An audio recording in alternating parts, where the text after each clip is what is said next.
Hello বন্ধুরা, আজ আমি আলোচনা করব নেগেটিভ সেন্টেন্সের ব্যাপারে। আমরা ইংরেজি বলার সময় বা লেখার সময় শুধু যে পজিটিভ সেন্টেন্স বা ইন্টারোগেটিভ সেন্টেন্স ব্যবহার করি তা নয়, বরং নেগেটিভ সেন্টেন্সও আমরা প্রচুর ব্যবহার করে থাকি। তাই নেগেটিভ সেন্টেন্স কি করে বানাতে হয় এবং এর ব্যবহার সম্পর্কে জানাটাও অত্যন্ত জরুরি। এই ভিডিওতে আমি প্রত্যেকটা টেন্সে কি করে নেগেটিভ সেন্টেন্স বানাতে হয় এবং এদের ব্যবহার কি করে করতে হয় তা নিয়ে ডিটেলে আলোচনা করব। তো আপনি যদি এই ব্যাপারে কোনো কনফিউশন রাখতে না চান তাহলে ভিডিওটি শেষ পর্যন্ত দেখুন। তো নেগেটিভ সেন্টেন্সের মানে হচ্ছে নাবাচক বাক্য। আমরা সবাই জানি, আমি ভাত খাই, আই ইট রাইস। আমি ভাত খাই না, I do not eat rice. এটা হচ্ছে আমাদের পজিটিভ সেন্টেন্স এবং এটা হচ্ছে আমাদের নেগেটিভ সেন্টেন্স। তো আলোচনা করা যাক যে নেগেটিভ সেন্টেন্স কি করে গঠন করতে হয়। তো প্রথমেই দেখা যাক প্রেজেন্ট ইনডিফিনিট টেন্সে কি করে নেগেটিভ সেন্টেন্স গঠন করতে হয়। তো এই টেন্সে নেগেটিভ সেন্টেন্স গঠন করার জন্য প্রথমে আমাদের সাবজেক্ট বসাতে হবে, তারপর আমাদের হেল্পিং ভার্ব হিসাবে ডু অথবা ডাজ বসাতে হবে, তারপরে হচ্ছে আমাদের নট বসাতে হবে, তারপরে আমাদের মেইন ভার্ব, তারপরে আমাদের অবজেক্ট বসাতে হবে। তো কোথায় ডু বসে এবং কোথায় ডাজ বসে এটা হয়তো আপনারা অনেকেই জানেন। সাবজেক্ট যদি থার্ড পারসন সিঙ্গুলার নাম্বার হয় তাহলে ডাজ বসবে, আর বাকি সব ক্ষেত্রে ডু বসবে। আমি ফুটবল পছন্দ করি না, I do not like football. সে স্কুলে যায় না, হি অথবা she does not go to school. তারা ক্রিকেট খেলে না, they do not play cricket.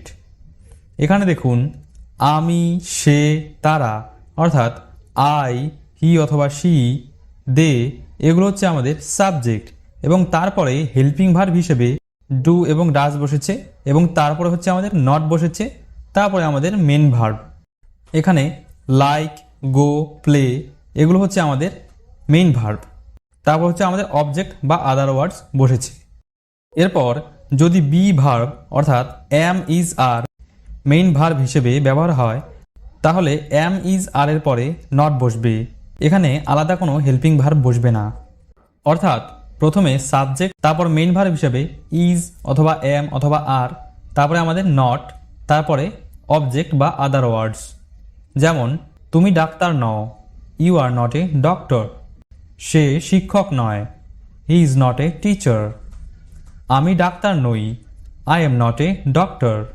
এখানে ইউ, হি এবং আই এগুলি হচ্ছে আমাদের সাবজেক্ট এবং আর, ইজ, এম এই তিনটি হচ্ছে আমাদের মেইন ভার্ব। এগুলো এখানে মেইন ভার্ব হিসেবে বসেছে এবং তারপরে আমাদের নট বসেছে।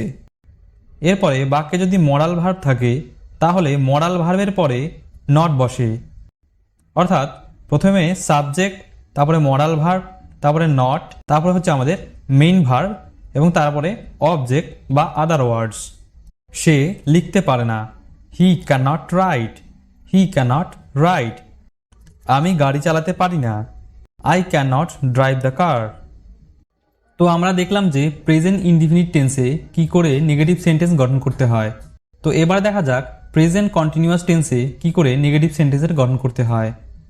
তো এই টেন্সে নেগেটিভ সেন্টেন্স গঠন করতে হলে প্রথমে আমাদের সাবজেক্ট বসাতে হবে, তারপরে ইজ অথবা এম অথবা আর হেল্পিং ভার্ব হিসাবে বসবে, তারপরে নট, তারপরে ভার্ব এবং ভার্বের সঙ্গে আইএনজি যুক্ত হবে, তারপরে অবজেক্ট এবং আদার ওয়ার্ডস।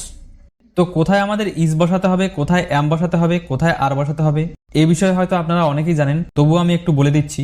আই এর সঙ্গে সবসময় এম বসে এবং থার্ড পারসন সিঙ্গুলার নাম্বারের সঙ্গে ইজ বসে এবং উই, ইউ এবং থার্ড পারসন প্লুরাল নাম্বারের সঙ্গে আর বসে। আমি কাজ করছি না, আই এম নট ওয়ার্কিং। তারা বাজারে যাচ্ছে না, they are not going to market. সে স্কুলে যাচ্ছে না, he is not going to school. তুমি পড়াশোনা করছো না, you are not studying. Rahul আমার সাথে কথা বলছে না, Rahul is not talking to me. তো এখানে I, they, he, you, Rahul এগুলো হচ্ছে আমাদের সাবজেক্ট এবং এম, আর, ইজ এগুলো হচ্ছে আমাদের হেল্পিং ভার্ব এবং তারপরে দেখুন নট বসেছে এবং তারপরে আমাদের মেন ভার্ব এবং মেন ভার্বের আইএনজি ফর্ম। তো প্রেজেন্ট কন্টিনিউয়াস টেন্সে নেগেটিভ সেন্টেন্স গঠন করা খুবই সহজ। তো এরপর দেখা যাক প্রেজেন্ট পারফেক্ট টেন্সে কি করে নেগেটিভ সেন্টেন্স গঠন করতে হয়। তো এই টেন্সে নেগেটিভ সেন্টেন্স গঠন করতে হলে প্রথমে আমাদের সাবজেক্ট বসাতে হবে, তারপরে হ্যাভ অথবা হ্যাজ হেল্পিং ভার্ব হিসেবে বসাতে হবে। তারপরে নট বসবে এবং তারপরে মেইন ভার্ব এবং মেইন ভার্বের থার্ড ফর্ম অর্থাৎ পাস্ট পার্টিসিপল ফর্ম এবং তারপর অবজেক্ট বা আদার ওয়ার্ডস। তো এখানে সাবজেক্ট যদি থার্ড পারসন সিঙ্গুলার নাম্বার হয় তাহলে তার সাথে হ্যাজ বসে এবং বাকি সব ক্ষেত্রে হ্যাভ বসে। আমি স্কুলে যাইনি, I have not gone to school. Rahul স্কুলে যায়নি, Rahul has not gone to school. তারা এটা করেনি, they have not done it, they have not done it. তো প্রেজেন্ট পারফেক্ট টেন্সেও নেগেটিভ সেন্টেন্স গঠন করা খুবই সহজ। তো এরপর আমরা দেখব পাস্ট ইনডিফিনিট টেন্সে কী করে নেগেটিভ সেন্টেন্স গঠন করতে হয়। তো প্রথমে আমাদের সাবজেক্ট বসবে, তারপরে হেল্পিং ভার্ব হিসাবে ডিড বসবে এবং তারপরে নট এবং তারপরে মেইন ভার্ব এবং মেইন ভার্বের এখানে প্রেজেন্ট ফর্ম বসবে। আমি গতকাল স্কুলে যাইনি, I did not go to school yesterday. সে সেদিন এখানে আসেনি, he did not come here that day, he did not come here that day. এরপর ওয়াজ অথবা ওয়ার যদি মেইন ভার্ব হিসাবে ব্যবহার হয় তাহলে ওয়াজ অথবা ওয়ারের পরেই নট বসে, অর্থাৎ প্রথমে সাবজেক্ট, তারপরে ওয়াজ অথবা ওয়ার, তারপরে নট, তারপরে হচ্ছে আমাদের অবজেক্ট বা আদার ওয়ার্ডস। তো ওয়াজ বা ওয়ার এখানে হচ্ছে আমাদের মেইন ভার্ব। সে খারাপ ছেলে ছিল না, হি was not a bad boy. আমরা গতকাল সেখানে ছিলাম না, we were not there yesterday. তারা খুশি ছিল না, দে ওয়ার নট হ্যাপি। এখানে হি, উই, দে এগুলো হচ্ছে আমাদের সাবজেক্ট এবং ওয়াজ, ওয়ার এগুলো এখানে মেইন ভার্ব হিসেবে বসেছে এবং তারপরেই নট বসেছে। এরপরে বাক্যে যদি মডাল ভার্ব থাকে তাহলে মডাল ভার্বের পরে নট বসে, অর্থাৎ প্রথমে সাবজেক্ট, তারপরে মডাল ভার্ব, তারপরে নট এবং তারপর হচ্ছে আমাদের মেইন ভার্ব এবং তারপরে অবজেক্ট। সে ইংরেজি পড়তে পারতো না, he could not read English. এখানে দেখুন কুড হচ্ছে আমাদের মডাল ভার্ব এবং তারপরেই নট বসেছে। তারা এখানে বাস করতো না, they would not live here, they would not live here. তো এরপরে আছে আমাদের পাস্ট কন্টিনিউয়াস টেন্স। তো এই টেন্সে নেগেটিভ সেন্টেন্স গঠন করতে হলে প্রথমে আমাদের সাবজেক্ট বসবে, তারপরে ওয়াজ অথবা ওয়ার হেল্পিং ভার্ব হিসেবে বসবে, তারপর নট বসবে, তারপরে ভার্ব এবং ভার্বের আইএনজি ফর্ম এবং তারপরে অবজেক্ট বা আদার ওয়ার্ডস। আমি টিভি দেখছিলাম না, I was not watching TV. তারা কাজ করছিল না, দে ওয়ার নট ওয়ার্কিং। সে ভাত খাচ্ছিল না, হি ওয়াজ নট ইটিং রাইস। এখানে আই, দে, হি এগুলো হচ্ছে আমাদের সাবজেক্ট এবং ওয়াজ, ওয়ার এগুলো এখানে আমাদের হেল্পিং ভার্ব হিসেবে বসেছে এবং তারপরেই নট বসেছে এবং তারপরে ভার্ব এবং ভার্বের সঙ্গে আইএনজি যুক্ত হয়েছে।